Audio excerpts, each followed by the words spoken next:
On today's episode of the Fresh Brew Run Club, my 100-mile review of the New Balance 1080 V15. Let's get into it.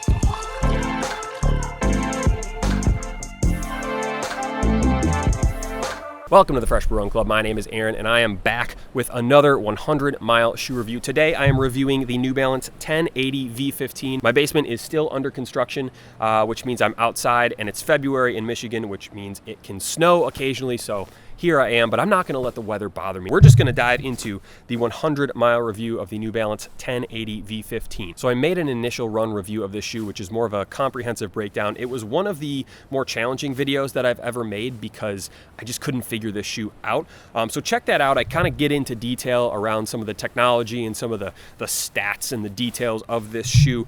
Today I'm just going to cover my experience after 100 miles. I'm going to talk a little bit about the pros and cons. I'm going to talk about the durability. I'll talk about what I think this shoe is for, and then finally I will give a review as part of my 3-tier proprietary shoe review system. So starting with the pros and cons, we'll start with the number one pro, which is this midsole foam. It's brand new foam from New Balance. It's called Infineon foam, and I really like it. I think it sits nicely in the middle of New Balance's daily trainer foams, where on one side you have the really soft fresh foam X foam, and then on the other side you have the fuel cell foam, which is a little firmer, a little less squishy. This is a nice mix of kind of both of those things. It's not too squishy. I think the fresh foam X foam is too squishy, and it's not too firm. It's right in the middle. So I really like this foam. It's just smooth. It's just a nice feel on your feet. It's responsive. In this shoe specifically, it's not an overwhelming amount of foam, so you do feel the ground a little bit beneath your feet, but I really enjoyed running in the foam. Now for the cons, there were a couple cons that I pointed out in my first video. Number one, the shape of this shoe. It's a long shoe. It's a weirdly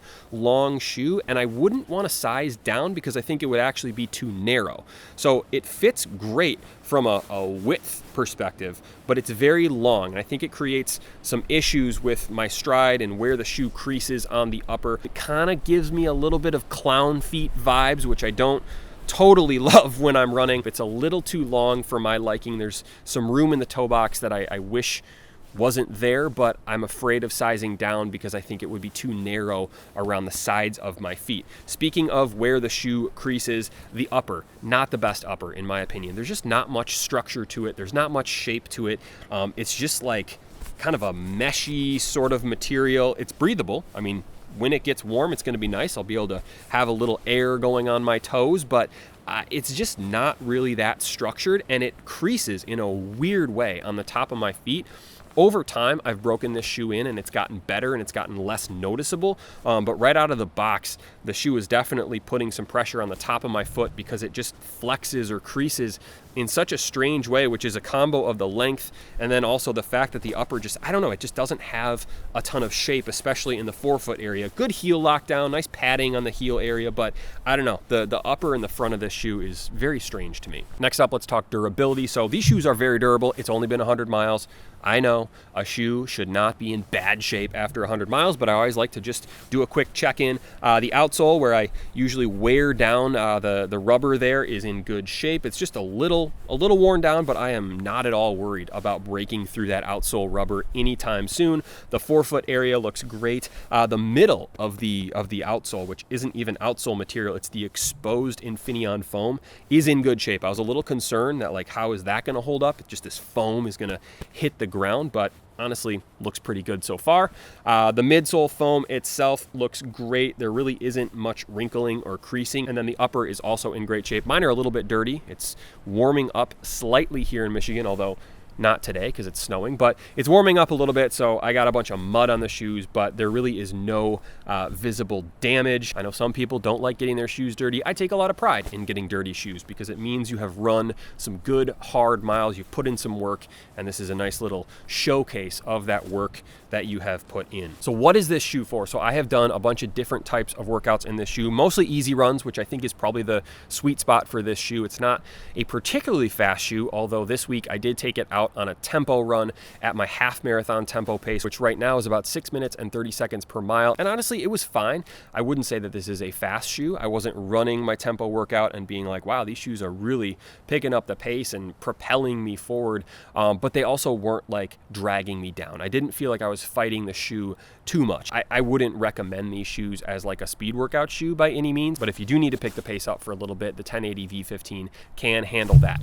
The next day, I did a recovery run. I was tired. I ran hard during the tempo run. The next day, I needed to recover. Not so good.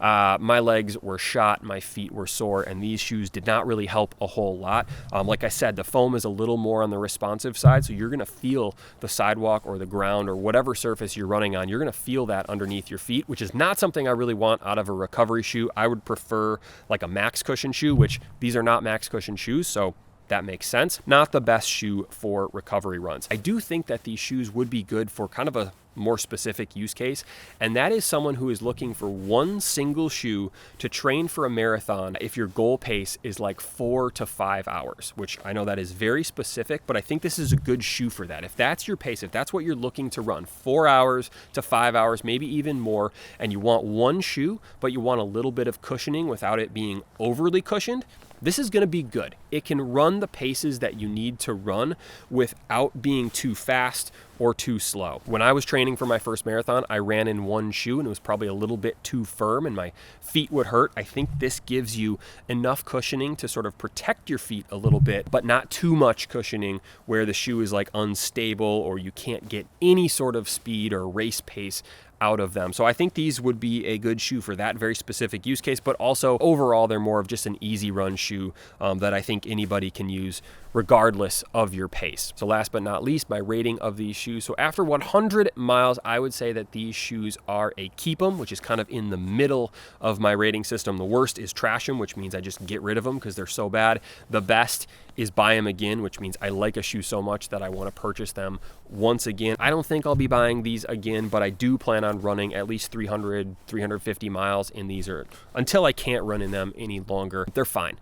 They're not the most exciting shoe in the world. I wouldn't say that these are a fun shoe. I'm not setting these out in the morning and being like, ooh, I can't wait to run in these. These will be a nice complement to some of the other shoes I have that have a bigger drop. I think these are a 6mm drop. The shoes I like typically vary from 8 to 10mm drops. So it's a nice way to mix it up, to strengthen the legs, run in something different, force your body to adapt to a little bit of a different shoe. That's a healthy thing to do. So that's kind of what I'll use these for, you know, kind of the easy runs. Definitely not a recovery run, probably not going to take these out on speed workouts, but just that easy, nice, churning through miles type of pace, really letting that Infineon foam do its job. So let me know if you have any questions in the comments below. I'll do my best to answer them, but that'll be the video for today. So thank you for watching. Subscribe if you haven't already, and I will see you soon.